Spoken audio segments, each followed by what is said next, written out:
Hello, everyone, and welcome to the Overcome Yourself podcast. As you know, my name is Nicole, and I am here with he is a conflict resolution coach. His name is Jerry Fu, and he's going to be telling us all about the amazing work that he does with the Asian American leaders all around the world, I guess. So, Jerry, let's jump in. We want to hear all about you and this conflict resolution. This sounds really cool. You're like a peacemaker, so I want to hear all about that.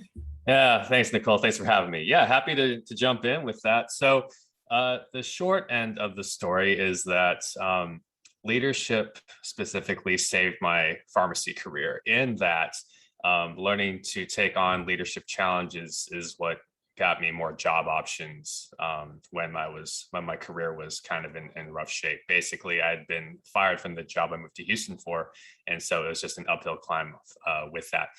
But even as I got the confidence to take on manager positions, I still struggled to engage in conflict. So when technicians were underperforming, or they were acting in poor behavior, or just not meeting expectations, I had a well-meaning but misguided view of grace. It's just like, well, just let them. I don't want to engage in this conversation, but it's really just a cop out. And of course, at that point, management got mad with me because they said, you're not keeping your techs in line, and so we're going to have to write you up as well. And so that was a humbling lesson. And yeah, basically, even as my pharmacy career allowed me to have more job options because of my leadership experience, I just got tired of hopping from job to job because they didn't last very long. And so I said, well, I love teaching these leadership workshops, which I started doing in 2012 through a pharmacy nonprofit. What would a career look like doing these instead of having to chase scripts, fight insurance companies, things like that. And so when I decided to launch this business, I realized very quickly that leadership coaches are now a dime a dozen, right? There's an international coaching federation, which I'm certified through, but there's plenty of coaches like all around the world, like that all claim to be leadership coaches. And so how do I position myself a little differently? And so I niched down to, my ideal client, which is what I, would have been 10 years ago. So that's usually what they say in coaching. Hey, your ideal client is usually who you were 10 years ago. It's like, okay, Asian Americans who struggle to engage in a society where they're just taught to, be respectful and deferential, even if they're frustrated. And so, and plus all the clients that I've had so far and all the workshops I've done really centered around some kind of unresolved conflict. And so all my friends were telling me, Jerry, this is a no-brainer. Like, conflict is your specialty, whether you like it or not. And so it really is a joy, though, because you struggle with something long enough. And the surprising thing, Nicole, is that I got very fascinated with it. Say, hey, leadership was a struggle, but now I'm fascinated with it.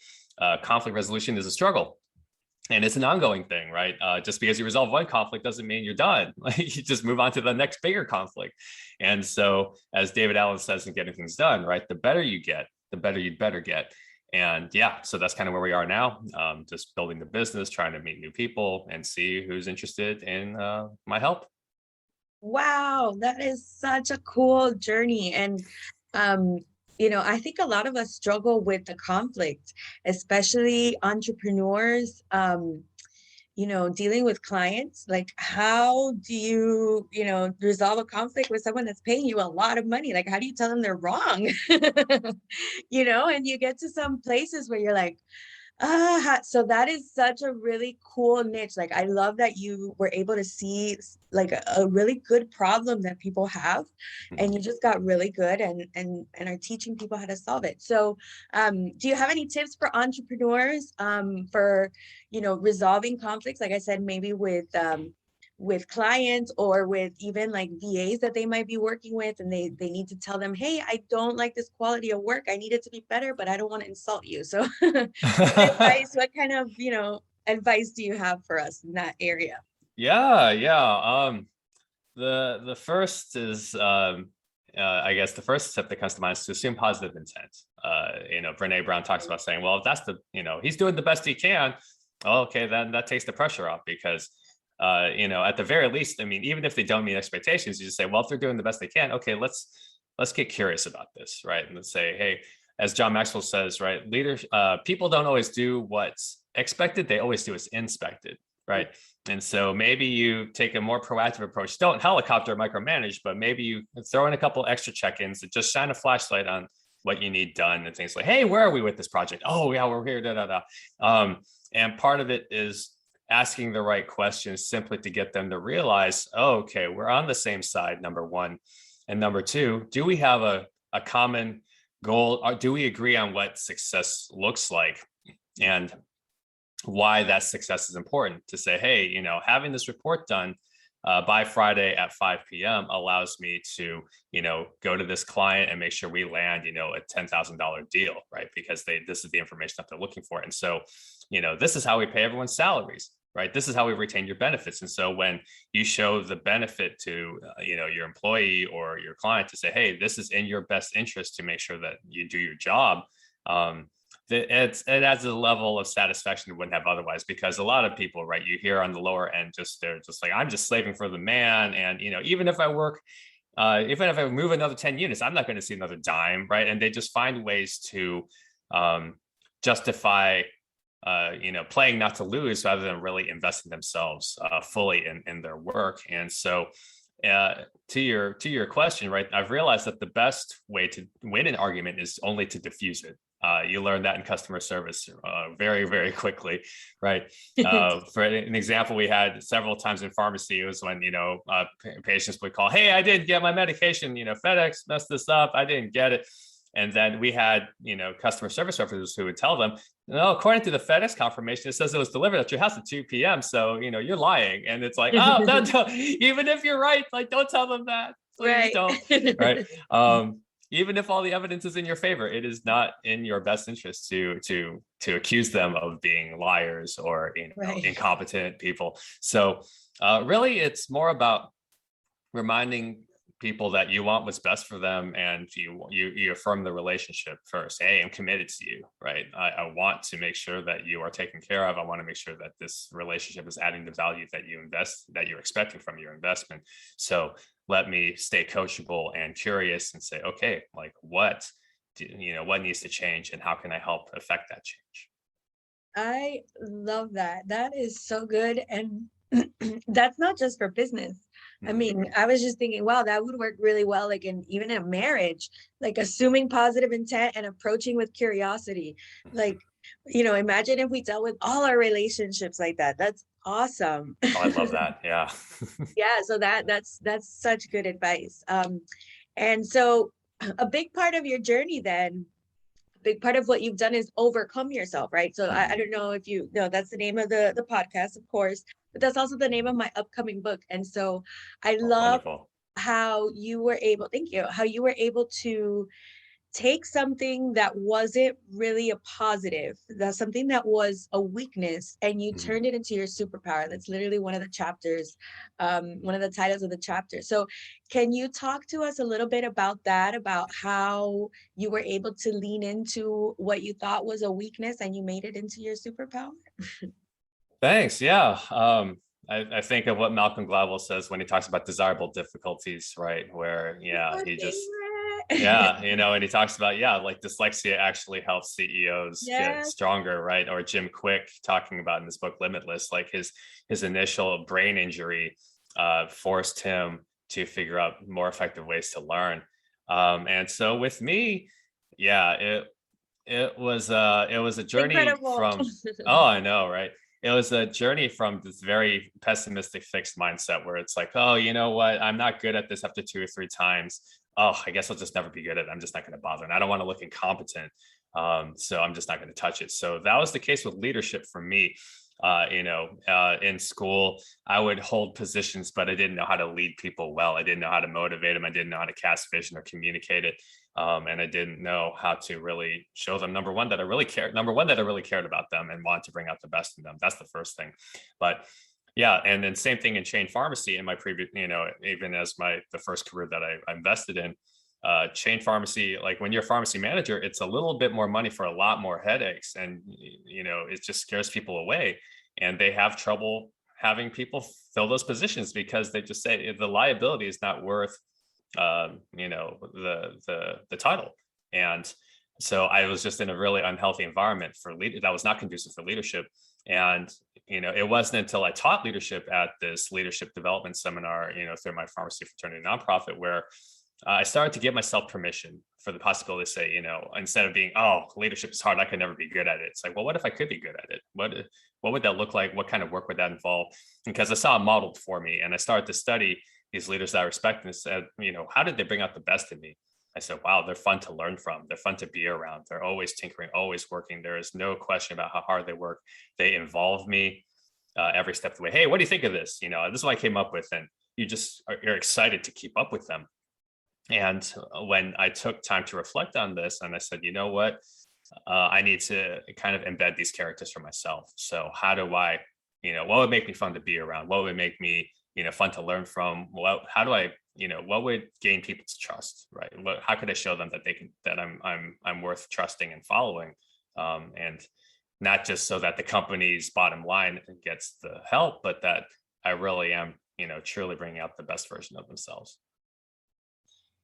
You brought up really good points in there. The first thing that I thought of was perspective. What you had to do, the first thing you had to do, right, was adjust your perspective.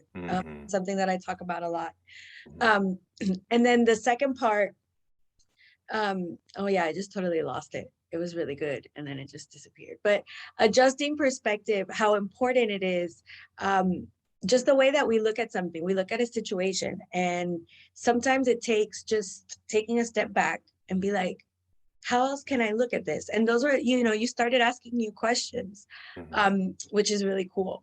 Hold on, let me look here in the questions. I want to make sure we don't miss anything from our Sure.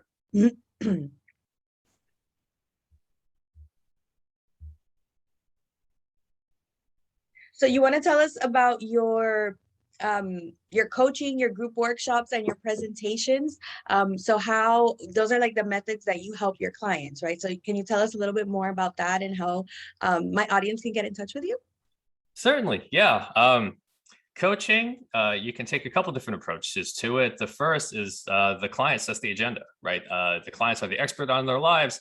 And so you come to me and you say, hey, this is what's on my mind. This is what I want to work through. And so just sign up at my website, adaptingleaders.com, just for a free 30-minute consult. If this is something you're excited about, once you get a sample of coaching, then yeah, you can sign up, pay as you go per hour, or you can sign up for a specific package. And so on my website, I've actually tailored the packages down specific to conflict, whether it's conflict within yourself, conflict at work, or cultural conflict. You can select which one that ultimately, tells me what you want to focus on. I also have a leadership essentials coaching package, which includes what I believe are the 9 essential skills and qualities to leadership, which include things like vision and conflict resolution and legacy and integrity. And that's a much more involved situation where, yeah, it'll be like 9 or 10 weeks to get through everything. But the group workshops, there's a host of supplemental challenges that leaders deal with. So things like fighting apathy, burnout recovery, leadership without titles, all these things that are pain points for leaders that people have been kind enough to share with me. So I've been able to build specific material to their needs. And same thing is true for your organization, just to say, hey, look, Jerry, like you have a lot of good topics, but here's another one that, doesn't seem to be addressed. And I say, hey, let me build that out for you.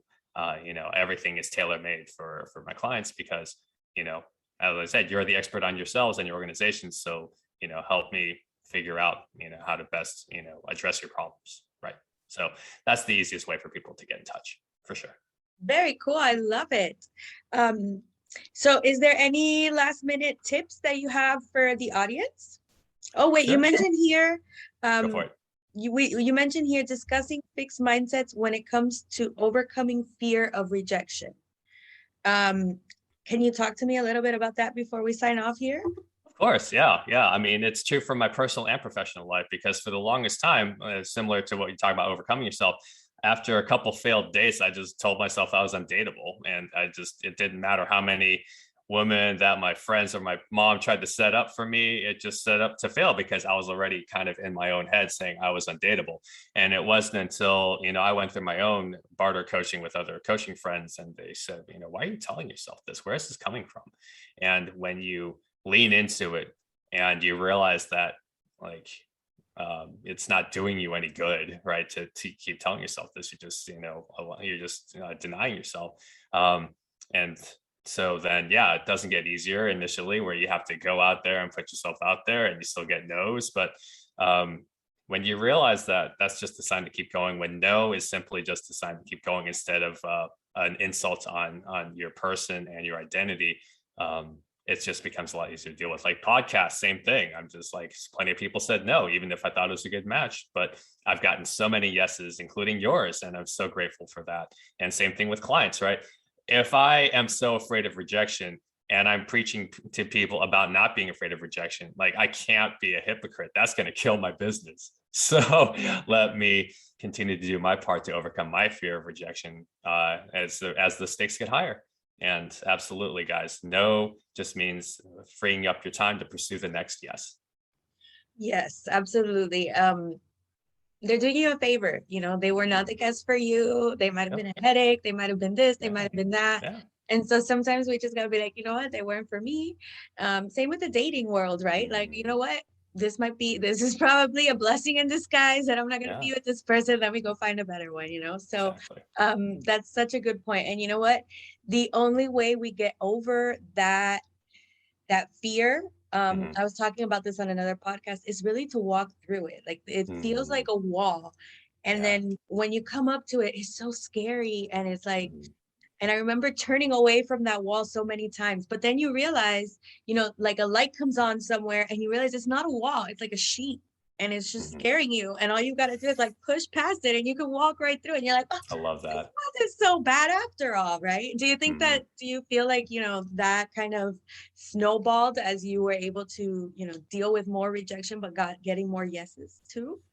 Yeah, when you realize, I mean, at least it helps with podcasts where the stakes, I feel, for me, it's lower. And I remember Donald Miller saying, "Hey, when you realize rejection is just a part of life, like you realize, hey, everyone deals with this." And I mean, I have to deal with it as a manager when everyone's like, I get plenty of technician applications. Hey, Jerry, I need a job. It's like I don't have the payroll to say yes to everybody. So we have to understand that no is okay. And it's not like, how dare they? They're missing out. You can frame it like that, or you can just say, hey, you know what? Thank you for your honesty, because I would rather have a girl tell me no as opposed to yes and then ghost me after she gives me her phone number, right? That's just an aversion to conflict. Such a good point. And and it hurts, but at the same time, but I'm thankful for it now because again, you just thank you for sparing my time and effort to to make sure I'm actually using it towards a goal that I might get to, instead of saying, hey, no, this door's closed, it's okay, that's fine. I love it. Yay. Okay, so now, do you have any last minute thoughts for our listeners before we sign off? Certainly, yeah. The simple framework, I guess, that I've kind of tailored in terms of dealing with conflict involves 5 steps. So anytime you're about to have a hard conversation with somebody, whether it's a coworker or a boss or even a friend or a family member who that everyone has that one aunt that just wants to share her opinion about what you should be doing with your life, right?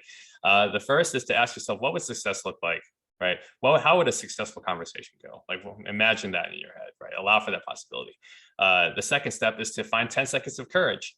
You don't have to be Superman or Wonder Woman, right? You just need to just have enough courage to send the text, pick up the phone, send the email saying, hey, do you have a moment to talk? I need your help sorting something out. And then 3 is to script your key phrases, make sure that you know exactly what you need to say and cover everything that you want to be sure to address.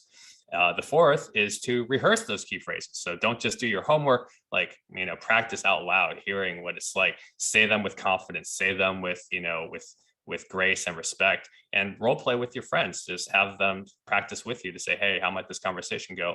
And then 5, follow through, right? Like, all this preparation doesn't mean anything if you're just like, I like the idea of resolving this conflict more than actually resolving the conflict. And, for that, at least people can be, I'm thankful for their honesty to say, you know what, I like the idea of doing this, but I really just don't want to. So just if that framework works for you and you're dealing with a conversation that you'd like a little more help with, just set up a call on my website. That is so cool. And you know what? do that to ourselves, but usually in the negative way, right? We go through Mhm. all of those steps, but Mhm. it's usually we're assuming the worst of them. We're imagining what horrible things they can say. We've got to Mhm. get the courage to actually deal with it. But when you just adjust your perspective a little bit, Mhm. and I love how the first step is what does a successful conversation, because there's so much intentionality in that.